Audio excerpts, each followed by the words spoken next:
Welcome to Darkstar Adventures. Tonight, we journey deep into the shadows of the Veridian Expanse, where danger lurks at every turn, and no one can be trusted. You've tuned in to an adventure where the stars are cold, the enemies are many, and every decision could be your last. Tonight, a ragtag team of unlikely allies find themselves drawn together, not by fate, but by the designs of an unseen power. Before we launch into the heart of the action, let's take a moment to meet our crew. First, there's Brian, who plays the steady hand and smooth talker Captain Thorn, the diplomatic leader who keeps the crew's wits sharp and their deals sharper. A new system, a new chance to turn a profit. Next is Stephanie, who takes charge of Haleyy with two Ys, a no-nonsense warrior who solves her problems with overwhelming force and heavy firepower. Behind the gunnery station, she's a wrecking ball in human form. Less talk, more explosions. It's Haleyy, with two Ys. Then we have Doja, playing the wild card pilot Robert Ross, with nerves of steel and a devil-may-care grin. Whether he's threading the needle through an asteroid field or out drinking a bar full of spacers, Ross flies by instinct, and just enough luck to keep him alive. This afro's the only thing keeping my head together. And Scott rounds out the crew as Felix Champlin, the enigmatic transhuman hacker with a razor-sharp mind and steel in his stride. Armed with cutting-edge prosthetics and a talent for turning the digital void into his playground, Felix is the ghost you never see coming. I'm moving beyond humanity's limitations. Now, buckle up. The stars are waiting, and the Veridian Expanse never forgives the unprepared. This is Darkstar Adventures. Yow! Here we are! Darkstar Adventures. Woo! Here we are. The excitement is palpable with our four brave adventurers. Scott, Brian, Doja, and Stephanie, thanks so much for joining me tonight for the first episode of Darkstar Adventures. Pew, pew, pew, pew! Yeah! Okay, we're going to dive right into it. I got a great adventure for you guys tonight, so let's go. The view from the cockpit is a dizzying swirl of stars as your ship tears away from Camiri Four. The station's glittering lights shrink behind you, but there's no time to admire the view. Your sensors are screaming. Two strike fighters have broken from the station's shadow, their sleek silhouettes gleaming against the void. Bright flashes of laser fire light up the blackness as they streak towards your vessel, closing fast. The targeting computer chirps, incoming, threat detected. The controls hum under your fingertips as your ship jolts from an impact. A moment of static buzzes across the comms before a crackling voice cuts through. You thought you could just up and leave without saying goodbye? I don't think so. The strike fighters are faster and more maneuverable than your ship, but your vessel packs more of a punch. This battle isn't just about survival. It's a test of your crew's ability to work together under fire for the first time. All right, everyone. This is it. You're under attack. Who's heading up to the weapons? Who's piloting? And what's your plan for keeping this crate in one piece? Stations, everyone. Get in your stations. We got combat. Sir, yes, sir. I'm down to the guns. Robert, what can you tell me about these fighters? Yes, sir. And I pull them up on screen.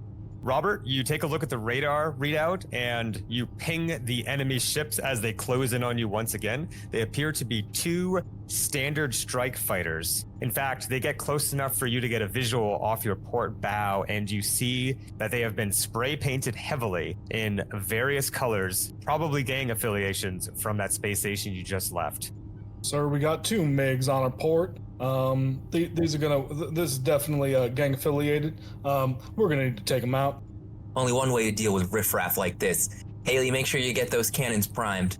Ready for the pew-pew. Robert, make sure you keep the engines primed. We may need to move around quickly, but for now, just keep her steady. Felix, see what you can do to get the systems in order. Haley's gonna need all the energy that she can get to fire those cannons. Aye, aye, Captain. God, what are all these tools? All right, I think everything's lined up. All right, Haleyy, you should have everything you need. Well, a gun's a gun. I'm gonna fire one weapon. And I shoot And I put all of my strength behind it. Boom. Haley's muscles flex as she works the gunnery and Brr. brings the multifocal laser with its incredible armor-piercing power to bear down on the first strike fighter. And that is a hit for 1 damage. It's not a lot of damage, but the armor piercing is so strong that it careens straight through the strike fighter's hull, slicing it like butter and dealing that full 1 point of damage to it. 1 full point. Nice shot, Haleyy. Got a girl. Thanks. Boop, boop. Felt good. I'm going again. Gonna shoot that same ship. Ugh. You bring your multifocal laser to bear on that same strike fighter once again, but you go wide. The laser shoots past the strike fighter, nicking the side of the space station behind it. Oof. Hope no one saw that one. Better luck next time, Haleyy. The first strike fighter that you shot at swings around. You frantically swing your sensors around to keep it in the clearest spot on your radar screen as it opens fire on your aft. Its Reaper battery fires out in great bursts and hits for 6 points of damage, tearing through the right side of your cargo bay. Captain, there's a crisis on board. Talk to me, Felix. What are we dealing with? That last shot grazed our cargo bay and it opened it up to the outside. I gotta get down there and fix it right away or we're toast. I'll support you however I can. I get up from my chair and I start running as fast as I can down, and I'll deal with this on my next turn. So Felix has left the engineering and comms departments completely bereft of anyone. So you're effectively 2 departments short on your next turn while he runs down to try to fix this. Unfortunately, there's no one else that can do it because he is the fixer. So Felix rushes down to the cargo bay to try to stop everything from rushing out into the vacuum of space. Meanwhile, the second strike fighter whirls around to your opposite side, flanking you, and takes a pot shot at your back engine. With a 12, it misses your armor class of 14, which is good because it was ready to do some massive damage to you. The Reaper battery it fires whizzes just over the top of your ship and off into the void of space. Well, Captain, as you stand on the bridge, looking out at these 2 strike fighters that are assaulting your newly acquired spacecraft, you can't help but think about how you actually got into this situation.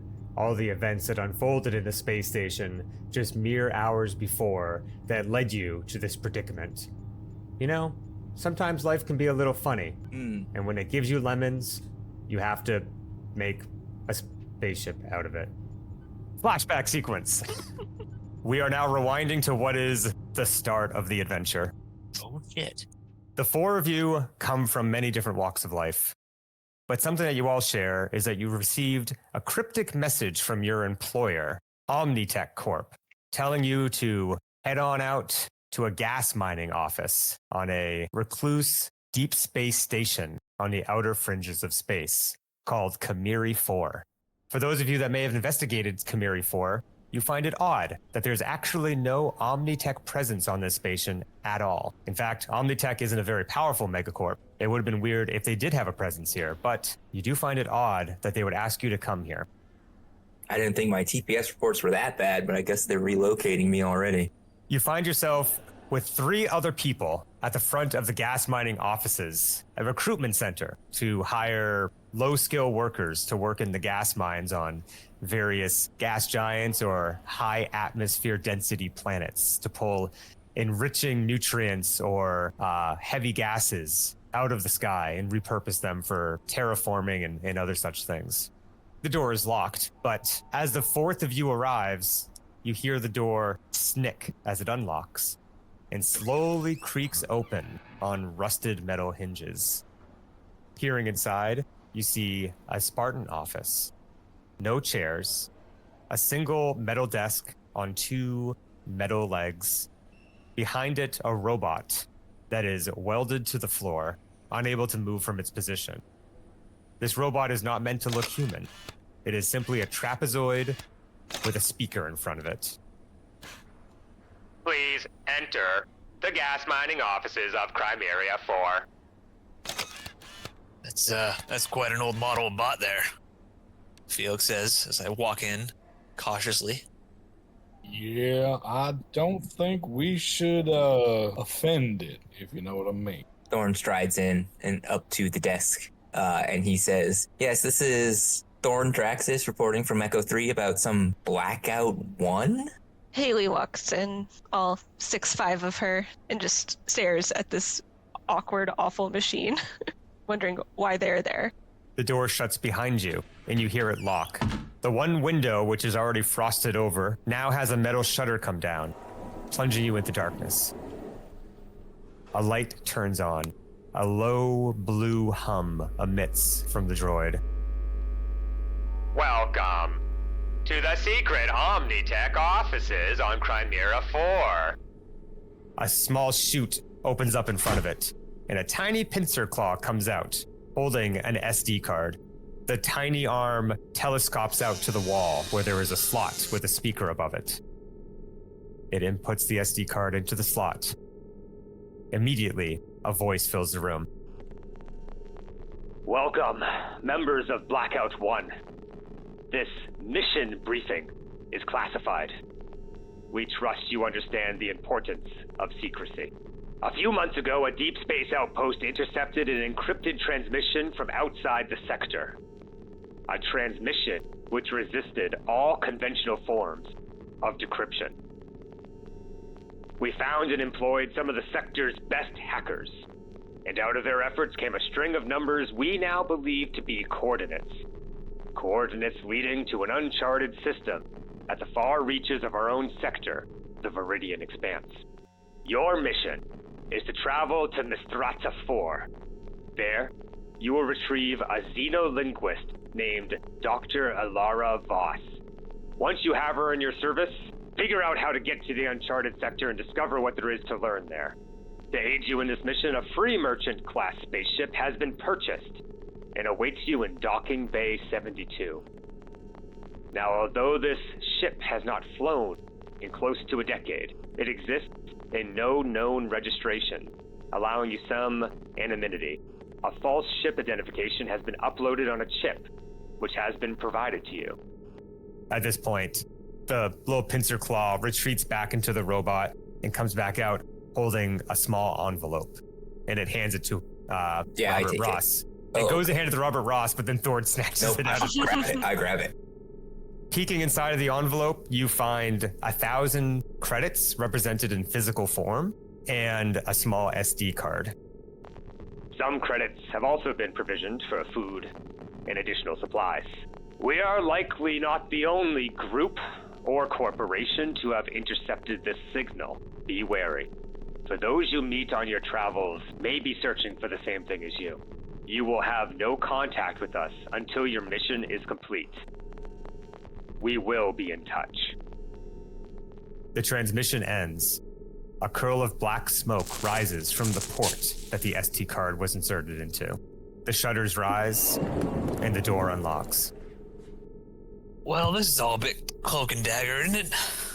I can't say that this is what I expected when I woke up this morning. What's in that envelope, Thorn? Thorn dumps out the contents into his hand and holds it out. Well, these are the credits that they mentioned, and one of these here data chips. Now, let me take a look at that.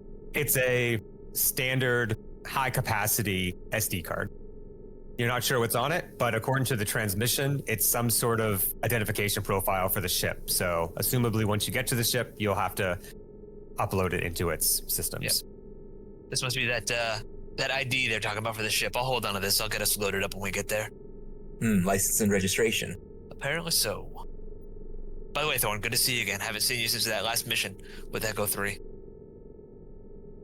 Yeah, I'm surprised they put us together after that whole thing went haywire last time. Well, it was nice to have a break, but I'm glad to be back in the action. When you say haywire, we're supposed to save Dr. Voss. You guys can do that, right? Find her?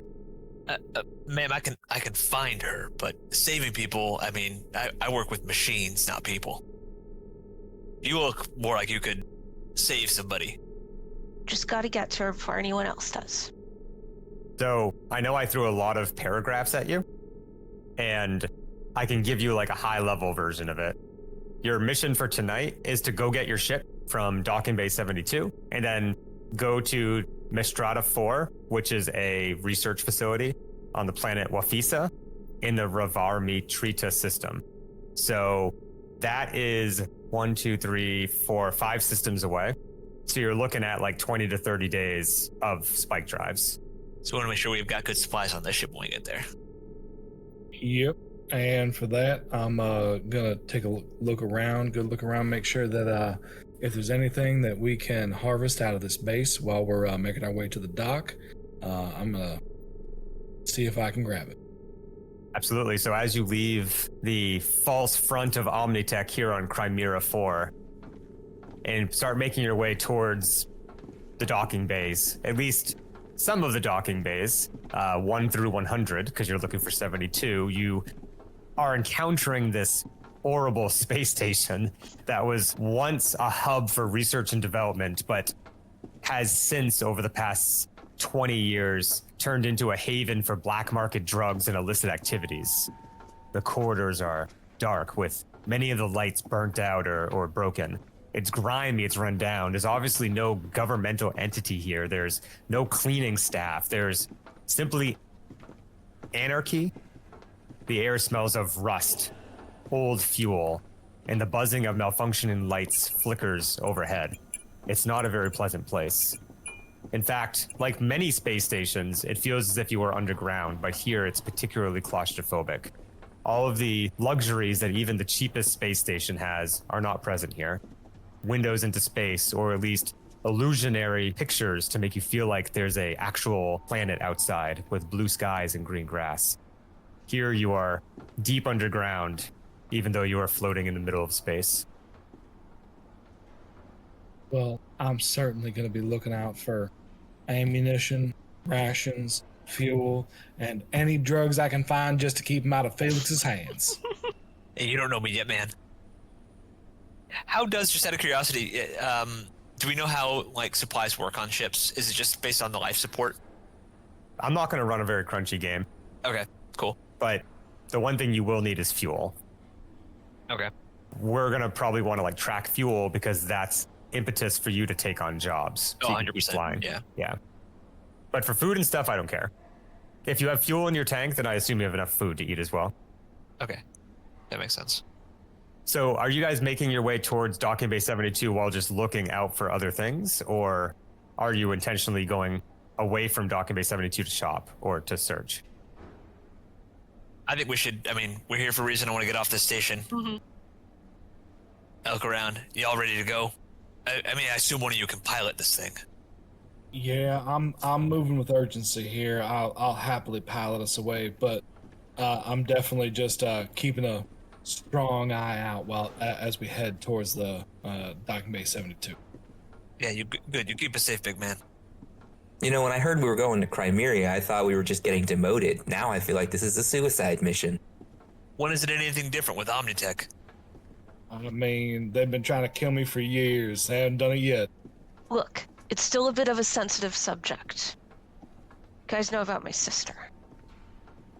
Of course we do. Now, that said, I mean, they've been trying to do something funny to us. There's a reason they put us all together. So that we can serve, because we're the best. Mm-hmm. I like your attitude, Haleyy, with two Right? Y's. Thank you. I haven't been here long, but I definitely don't think we're the best that Omnitech has. Hey, don't sell yourself short. Speak for yourself.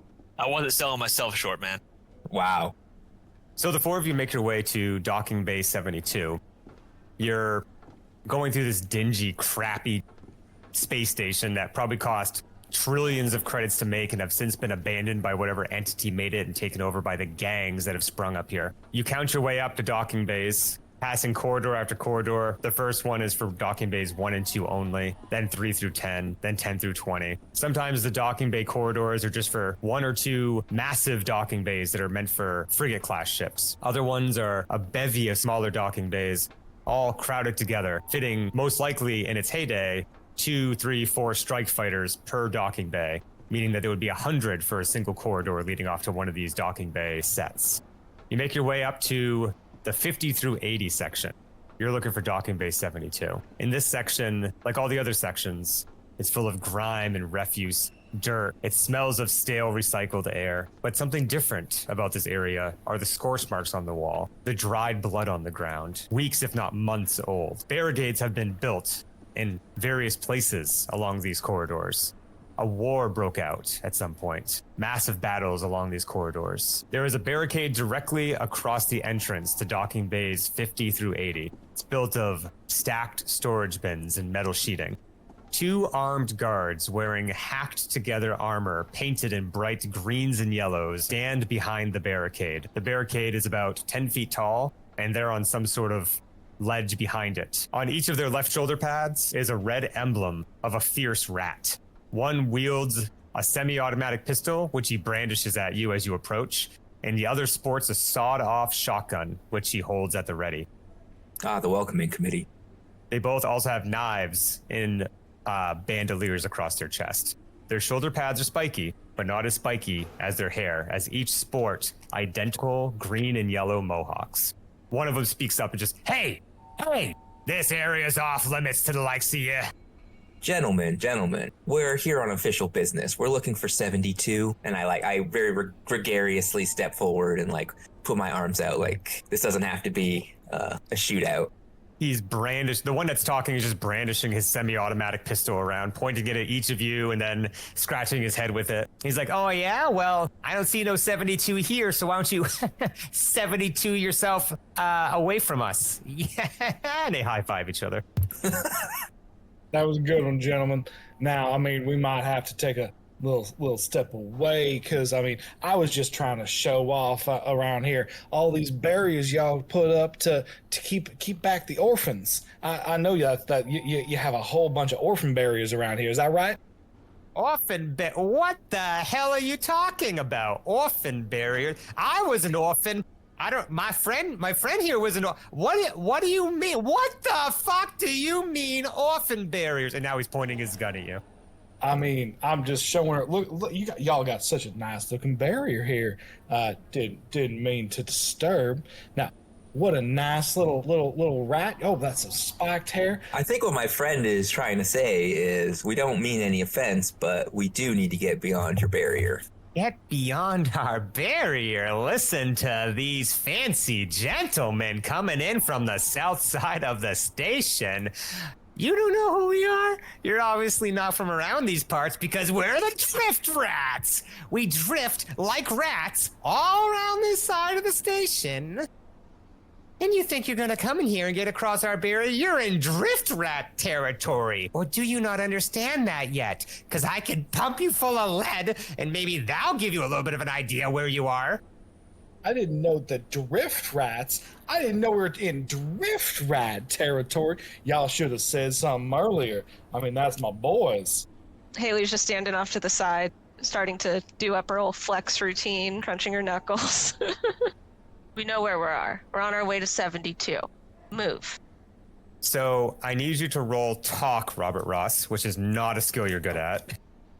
Well, I tried to talk him up real good, and I rolled a 5. So as you guys approach the 10-foot barrier, and you're crunching your knuckles, cracking your knuckles, and Robert is basically trying to ingratiate yourself to them, right, Robert? Or at least let them know that, I mean, I respect the drift rats. The drift rats are a mighty game. So unfortunately, you didn't roll very high. So as you approach, the shotgun guy also points his gun, and he says, hey, I don't like that they're getting so close to us there. And the other one says, what do you think you're gonna do? Get over this wall? And he pats it really hard. Back up. You're not allowed in drift rat territory. You're probably working for them neon fangs anyway. Puh! And he spits on the ground. Neon fangs. And he looks over at his friend. More like, he snaps his fingers, looking for help. The guy just looks at him. Neon lames. We hate them. The neon lames. I'm glad I thought of it. The neon lames. You're a bunch of them neon lames. Listen, we're not with the lames. We respect the drift rats, and we're on official business. And I'm telling you two that it would be in your best interest to let us through. Oh, okay. Well, Thorn, why don't you roll a talk because you're trying to intimidate them. I rolled a 12. God damn. So yeah, with a 12, you say that and they go, hey, you know, Box, I think these guys are serious. Ah, shut up with ya. Okay, tell you what, y'all look pretty serious. Why don't you just stay there and I'll get old Rustclaw. He'll talk to you and he'll sort this out. He'll sort it out. You stay here and he'll sort this out. I'm sure. He hops down off the back of the wall and the guy with the shotgun just keeps it kind of trained on you. And his face is just completely blank. It's obvious that there's not a lot of lights on in there. So I just kind of smirk at him, and then I turn back to the group, and I like huddle up real quick, and I'm like, what the fuck are we gonna do? We're gonna punch them They're 10 feet up on a giant wall. after they come down. Sorry, y'all. I mean, I'm gonna have to let the muzzle take care of this one. These boys are low tech. What if we just tell them I don't know. I mean, we could go the lowest tech route. I mean, we got 1,000 credits. I mean, what kind of bribe these boys want? Probably not very much. They don't look like much. I think anything could make a difference in their lives, you know what I mean? You're crazy. I'm not giving our credits to these bumbling gangsters. You want to tell the boss at Omnitech that we got stopped before we even got to the ship? I don't think we'll get to tell him much before we're dead. Maybe you're right. Intruders, welcome to the lower docking bays. You turn to find a hulking, heavily scarred man.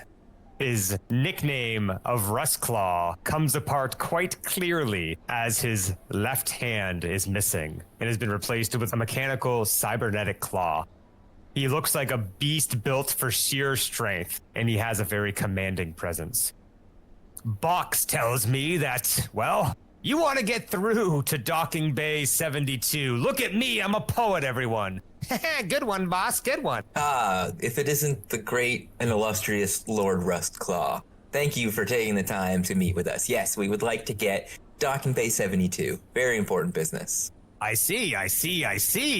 Well, you're in drift rat territory. You can't just walk on through. That's not the way this works. Of course. I'm sure. What do you want in Docking Bay 72? Oh. I nervously look back at everybody else, and then I look back at Rustclaw again, and I say, but that's where we parked? We've been in control of these docking bays for years now. What do you mean that's where you parked? Oh, I think that this is just a big misunderstanding, and we just need to pay the toll, right, Felix? Yeah, boss. You gotta pay the toll. As this is happening, can I size him up compared to Haleyy? Because I want to give it the old, hey, what about an arm wrestling contest? Ooh. Similar size. It's Hulk versus Thanos. Is he on the wall, or is he down where we are? He's on the wall.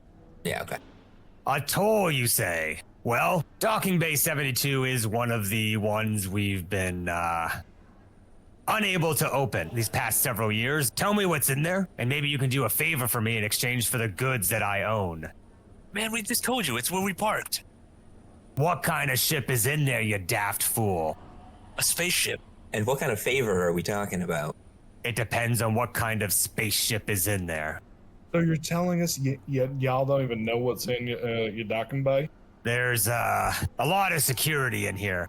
Unable to open all the doors to all the docking bays. We've gotten a lot of them open. Don't get me wrong. This one we haven't quite opened yet. Oh, well, I could open one of the other ones for you in exchange for you letting us through to 72. And it's nothing special. It's just an old, small ship. It was left to poor Felix. His uncle just passed, and he left it to him in his will. So we're here to pick it up. I'm just curious if my big strong friend over here can open the door with her bare hands. Felix, y'all gonna need to hack this. If she can open this with her bare hands, will you let us take the contents of what's inside? No, what do you take me for, a fool? Do you think I became the leader of the Drift Rats by just giving things out based on feats of strength? Boy, I am a feat of strength! I care not for seeing such musculature. Then he points down at you and he says, you tell me what type of ship is in there, and I'll proportion a favor. You do this favor, we open those doors, based on, I'm assuming you have the code to get in. And if that type of ship is in there, you weren't lying to me. Ipso facto, you can take it away because the favor has been rendered in full, and a drift rat is always worth his word. It's just a free merchant. And yes, we have the codes. A free merchant that's been sitting there for how long? Who knows? How old was your uncle, Felix? Well, let's see. Uncle Roger died. I mean, I moved planets a couple times. You know how hard it is to keep track of interplanetary time. How long did you say y'all had been here? 5 years or so? I think it was about 6 years ago. If that thing's been sitting there for longer than 2 weeks without maintenance, it's probably a rust bucket that's not flyable by now anyway. I'll tell you what, I have a small favor for you. Obviously, you've heard of the drift rats, but have you heard of the neon fangs? You mean the neon lames?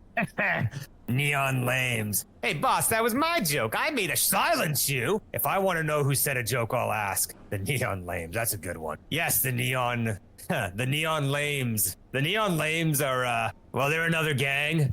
A lesser gang. They're a bit more south of us. They have some of the docking bays, and they've been trying to expand their reach. They've forgotten exactly who is in charge of this side of the space station, and they need to be reminded. Do you have someone with you that can hack?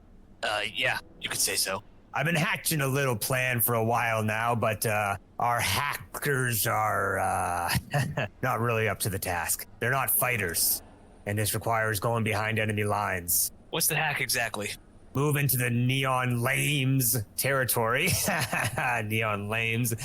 And you're going to try to take down their systems from the inside. Of course, all of their ports are firewalled, so you're going to have to actually move into their territory to use one of the unprotected ports. Plaster the drift rat's insignia all over every screen on the station if you can access them with a message on it. Better a rat in the drift than a king in a cage. That's our motto, and we live by it. Remind them who's in charge of this station.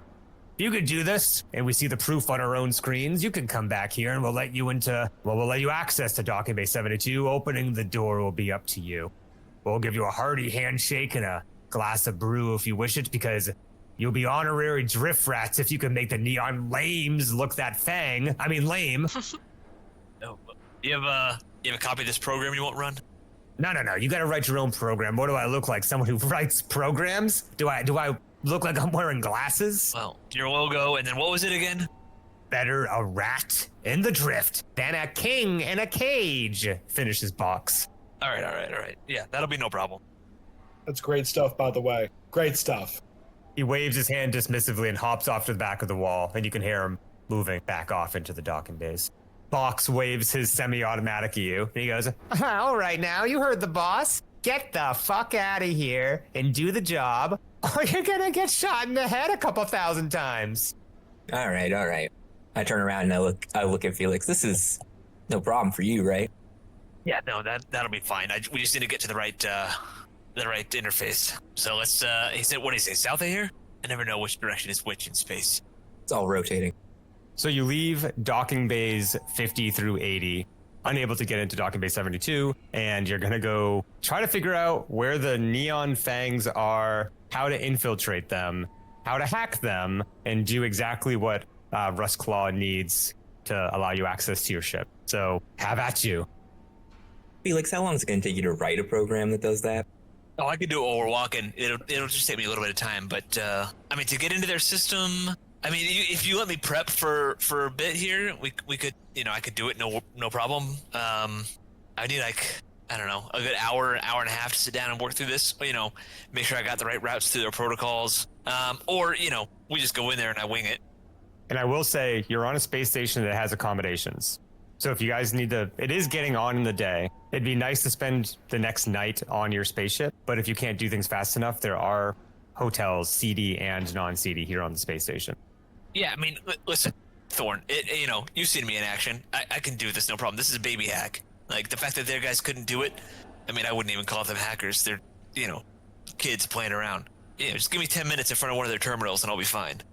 10 minutes might be a little bit of a time. Do you know what kind of security we're going through here? No, that's what the 10 minutes is for. Hopefully not a big 10-foot concrete wall. And that's what I'm worried about.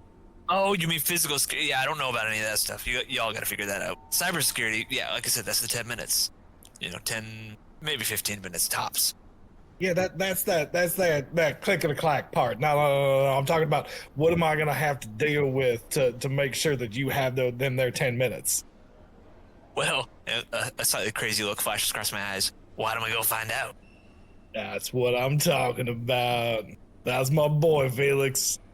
Okay, so tell me how you want to approach this. You're heading towards Neon Fang territory. And we have a decent idea of where that is, right? Yeah, so you know that they hold some of the docking bays south of 50 through 80. All right, so we're looking for the 30 through 50 area or whatever it is. Yeah, so you eventually find the Neon Fangs are holding. You don't quite know the extent of their holdings, but you do know that they don't start to hold until the low 40s. And they hold multiple corridors, but they're smaller. They're not like the big neon rat, the big drift rat section of 50 through 80, where it's one massive corridor with a bunch of stuff behind it. They hold many smaller corridors with only a few docking bays behind each one. So as you approach this area, it's less of a barricade that's stopping people from going in and more of a residential area and lots of stalls and merchants and the Neon Fangs sort of patrolling the area more like armed guards and preventing people from going down certain docking bay corridors. But other than that, they've seemed to have built a community that they are the protectors or perhaps exploiters of here in the lower areas of the docking bay. Okay, what I was gonna say was that we should keep our eyes peeled for anyone that looks like they're with the Fangs, but it sounds like we can see that. Yeah, so the Neon Fangs are dressed in similar like street armor as the Drift Rats, but their colors are different. They're spray painted red or black, red and black all over their armor. And they have an emblem of a rat that looks very similar to the Drift rat, but it has two giant fangs on the front, like coming out of its rat-like mouth. So their emblems are practically identical, but one has fangs. And I'm sure there's some sort of message in there about how we're all actually alike. Yeah, I'm sensing some politics. Yeah, I wrote pages, reams of history about these two gangs and how they splintered from the same. No, I didn't. No. Or did I? I'm like, where's the Romeo and Juliet story here? Yep. If you guys want to stick around in the space station, I'm sure you could find that story. That guy with the handgun was clearly Mercutio. Yeah. I mean, so as we're moving through this area and we kind of see all the things you described, the stalls, the guards, I'm looking around for any like access points that seem like they're tied into, that they that I could check out to see if they're tied into the right network and begin doing some analysis of the system here. Sure. So you're moving down essentially what is the main corridor. All the docking bays have other corridors that branch off of this one. This main corridor with all these stalls and people is the same corridor you've been following that goes all the way back to Drift Rat territory and also goes all the way to the lifts to bring you up to the upper levels where you actually went to like the Omnitech gas mining front. So this is just the main thoroughfare. You do spot a port. It's currently in use by a merchant who has a small stall selling handmade rugs and towels. He has a laptop looking device plugged into it with a great ribbon cable.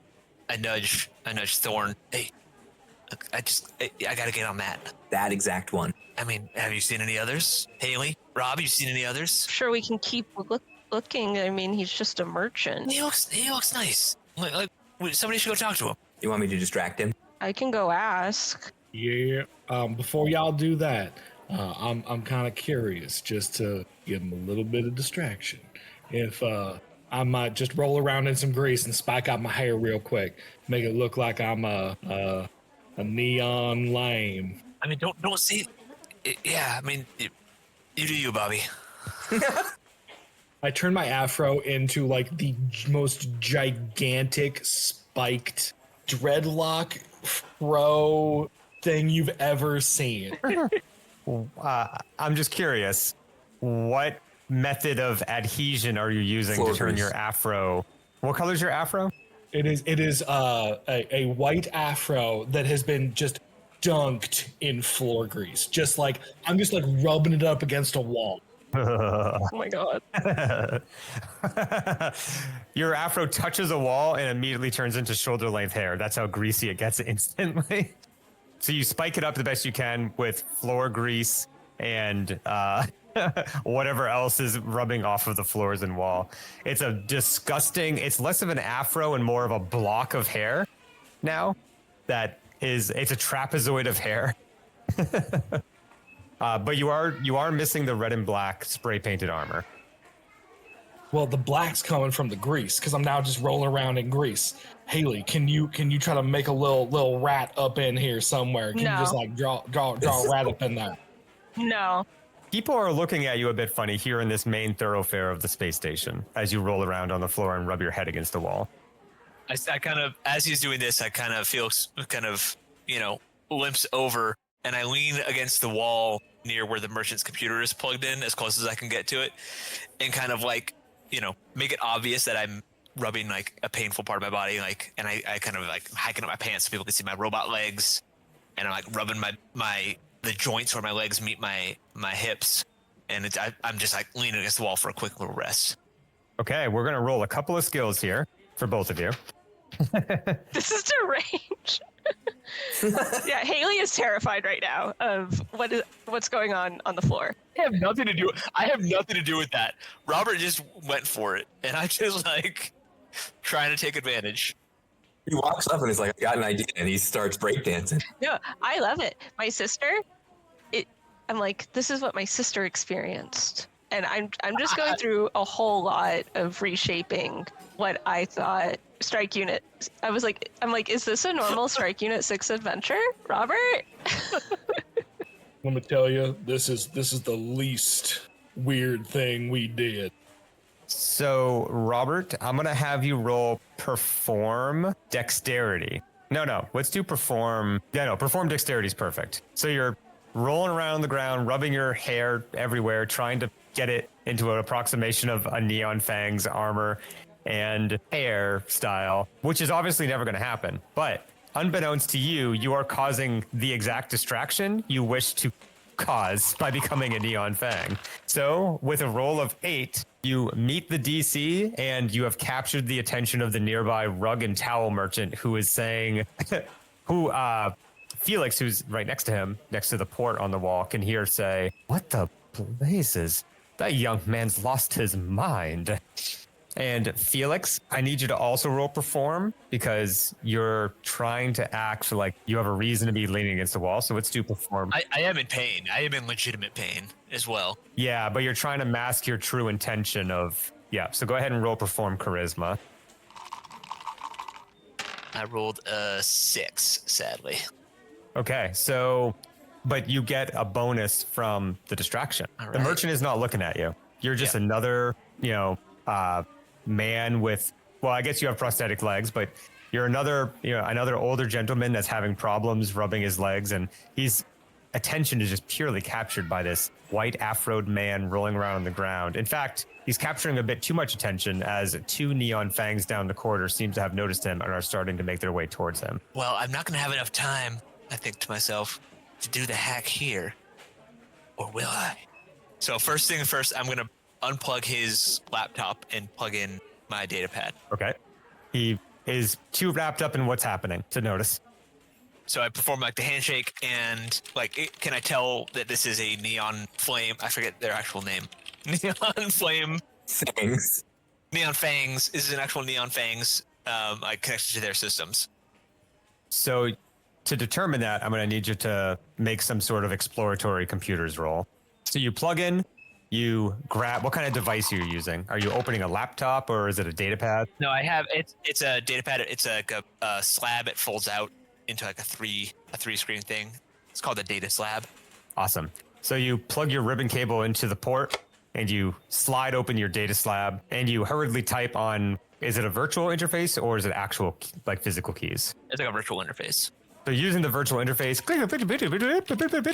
although you are within the Neon Fang's territory, this port is in the main corridor and thus is not part of their firewalled infranet. Okay. Realizing that, I'm going to try to pull out a network map of the local area. Okay, I'll keep your roll from before. This is all a single hacking attempt. So you continue typing as the Neon Fang guards you can see out of the corner of your eye, they are now conversing with your group. And Robert Ross has stood up from the ground and they're all talking. So you're typing, they're continuing to distract, and you pull out a network map that tells you how many different ports are here in this corridor, but also that the ports that are firewalled, you can tell because you can't reach past those ports and figure out what's on the other side of them, which means they're firewalled. That is where the Neon Fangs ports are. But you do have their physical locations. Meanwhile, 2 Neon Fangs walk up to you, Robert, while you're on the ground. They each have pistols and knives, but holstered and sheathed. And one of the Neon Fangs says, "Citizen, you are causing alarm. Please stand." Sir, yes, sir. Happy to stand up for y'all. Love the Neon Fangs, by the way. They go ahead and they help you up. And they're kind of dusting you off and trying to get the grime off you a little bit, but they don't try too hard. They turn to Captain Thorn, who just happens to be the closest one, and says, "Is this your friend?" Yes, my apologies. He is having a bit of a traumatic stress episode, but I think he's coming on the other side of it now. Thanks for your assistance. Absolutely understand. Well, I haven't seen you around here before. This is Neon Fang's territory. We try to keep the peace the best we can. Obviously, your friend wasn't hurting anyone, but we can't have him rolling around in the streets. Are you new in this area? Yes, actually. Well, welcome to the Neon Fangs territory. We keep everything as safe as we can from the other gangs, essentially from here down to Docking Bay 20. I don't know if you've gone that south yet. If you need lodging, there are several hostels as well as one more upscale hotel. A lot of residents have been moving in and taking shelter in what we unfortunately are calling a shanty town, but there's plenty of space there if you simply need the bed somewhere outside and you are, bereft of credits, let's say. Well, that's extremely helpful. Thank you. And if I could ask, I don't suppose the Fangs have like a central base of operations in these areas, do you? It depends what you're looking for. Now, if you need some sort of help navigating the area or you want to talk to our leaders about some concern with our community, you can go 2 Docking Bay corridors down. That's 2 on the port side. Whenever we say a number of corridors, we're talking about port side corridors. Go 2 down, and then it will be that next corridor. And theoretically, if we were having some that of course did not necessarily happen, issues with drift rats, would y'all be able to help us with that? If drift rats enter this territory, we kindly ask them to leave. We don't take them as a legitimate threat. Of course, they've harassed our citizens before and interrupted our supply lines, and they've taken a section of docking bays to the north that are largely useless, which is why we haven't attempted to move into them ourselves. But of course, they are a problem from time to time, yes. We wouldn't move against them, though, based on something that happened outside of this area, no. But if you've had trouble with them, I would simply tell you, stay away from them. There's plenty of stable sections of the space station where you can call your new home, and welcome to Camiri Four. Well, it's been a delight speaking with you, gentlemen. Thank you. Oh, if you're going to be picking a place to live on Camiri Four and you end up staying in the Neon Fangs community, my name is Roger. I actually run a pool hall just down. Well, I guess I thought I'd be running it, but as a guard with the Neon Fangs, I don't have that much time. So I suppose it's probably more fair to say my wife and my eldest Axel run the pool hall. So if you play billiards, or if you like to gamble a little bit, or just want a good place to drink with a few friends, it's called Rogers. That's my name. It's down there, 4 corridors, and you'll find it. Well, thank you. Thanks. You're so kind. He shakes each person's hand in turn. While that goodbye's happening, I'm unplugging my data pad and plugging back in the merchant's laptop. And I give him the most long and awkward, greasy handshake. Oh, God. He does show on his face that he thinks it's awkward and greasy, but out of politeness, he waits for you to finish the handshake. He obviously thinks that you're suffering some sort of like emotional trauma. When you release his hand, he grips you by the shoulder for a moment and he says, "My friend, whatever's happening, it will get better. It will." And he claps you on the shoulder. Just stay with your friends. They're a good lot.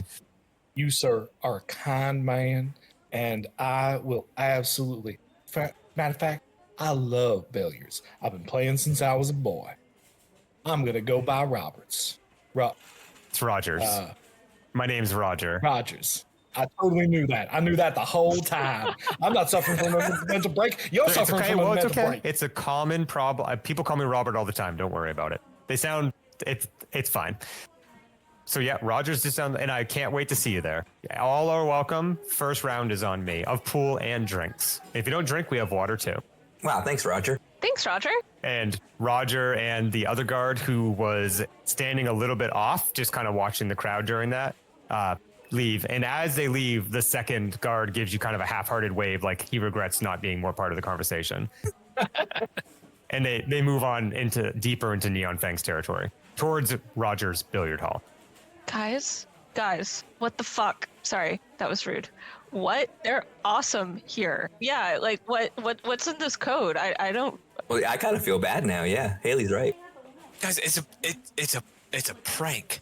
Do you not get, like, I'm putting up a picture and some words. It's a prank. It's just a prank, bro. It's so we can get access to our ship. Are we sure? I wrote the program, Haleyy. Is it a nice prank? Yeah, but we're still the bad guys. Yeah, it's a picture and some words from some dumbass gang. These are just people. We're never going to see them again.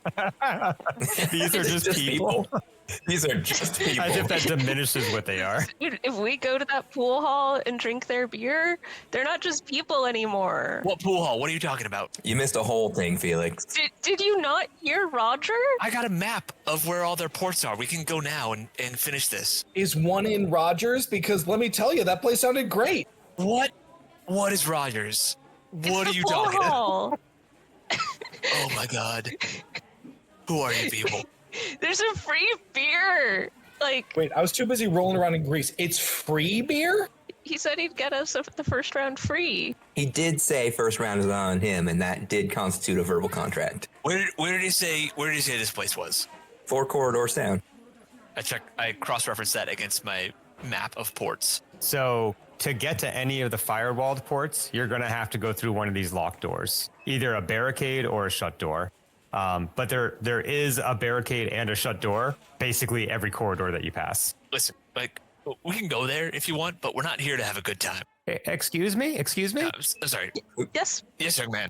It's the carpet towel seller. Ah, yes. Carpet towel salesman.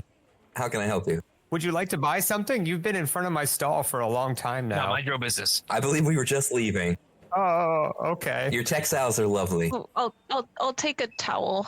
No, don't pay that much. Don't pay that much. Oh, how much is it? That'll be 3 credits for the towel, dearie. It's too much. Come on, just walk. We're just walking away. What's your towel? My cabbages. Like, we all need towels for space adventures. So are you heading to Rogers? Is that what I've heard? Listen, I found this. I pulled up this map of the ports. We got to get through one of these locked doors. And you guys are walking down the main thoroughfare right now as you talk. I'm talking in hushed tones. Listen, you see all these, and I'm pointing out the locked doors and like the barricades as we walk past. We got to get in there. That's where I can do my work. Somebody's got to get me in there. Will, can you hack one of these doors? I'm in perfect Neon Fang disguise, so I can easily watch the door. Robert, I don't know how to tell you this, my friend, but the disguise is not that great. I don't know about that. I think it's worth 1 beer. And maybe there will be, listen, Felix, is there one 4 corridors down? Can we check that corridor and see how close it is? Yeah, there's like every corridor. All right, let's go. All right. So in an attempt to kill 2 birds with 1 stone, we're going to go 4 corridors down and see if we can find the door that's there, or doors, I guess, and see what their proximity to Rogers is. Okay, and I hate to say it, guys, but we're out of time for the night. So we're going to go right into the crew logs section of the pod. So for our first time listeners, which is everybody, because this is our first episode, unless you're listening to our episode 100, God willing, in the future, and you've come back to listen to the first episode ever, welcome back. We are now going to do our crew logs, where everyone in the crew gets a chance just to give their final thoughts, maybe think ahead to what's going to be happening in the next adventure. So make sure you stay tuned for episode 2. So I think we'll start with Scott. What does Felix think? Well, the group is dragging me to some god's forsaken billiards hall. More people, I guess. But I think there's a chance I can find one of those access points that I need. We'll see what we turn up. Definitely. Haleyy with 2 Ys. You know, this has been a weird mission so far. First, there's that robot, which weird. Then, unexpected from Omnitech. Then we, can't even buy towels after watching Robert roll around in oil because of the neon flames. And thank God we've met one nice person on this place, but, people seem to be hell-bent. Hopefully, we can just finish this mission before someone messes something up and also get Robert clean. He needs it. Brian, what's Captain Thorn thinking right about now? It's a shame we ran into the crazies on this station before we ran into any normal people. But at least we're on our way to getting that ship. Did you see what they were charging for rugs on this thing? Oh boy. It's a good thing these drinks are gonna be free. And last but not least, Robert Ross. Felix and Haleyy with 1 wise sister. Love working with a crew that ain't a bunch of randos. That said, these here drift rats, well, they seem like a bunch of chumps. But the ship's a ship. We need her. Thanks for tuning in to this episode of Darkstar Adventures. The story's just heating up, and our crew's challenges are only just beginning. Will they find a way to outsmart the Neon Fangs and get to Docking Bay 72? You'll have to join us next time to find out. Until then, stay sharp, keep your engines running, and remember, out here among the stars, survival is the ultimate victory. See you next time on Darkstar Adventures.